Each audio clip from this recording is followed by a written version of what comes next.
Today I am trying out hair mascara for the very first time.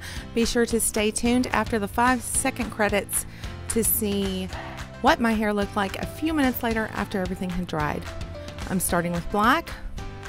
This product is designed to cover your roots, grays, or whatever. I'm using it as a highlighter or a contraster, low lighter, whatever. Either way, I don't need to cover my roots. I'm letting it all grow out, so that's a non-issue, but I did want to test the product.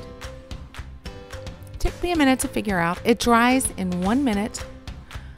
Took me maybe 5 minutes to apply both the black and the blonde. Here are all the different colors you can get. We're hoping to add more later. Adding the blonde now. It does look a little clumpy when you first put it on, but that will take care of itself. Don't worry, I did comb it out just a little bit. And for my curly and wavy haired people, I did spritz a little water on my hair when I was finished and do a little finger twist so I could get my wave back. And that worked just fine and did not cause any problem. I'm super happy with the way it looks. This can be used on your edges, on your roots, as a highlighter, or for a beard.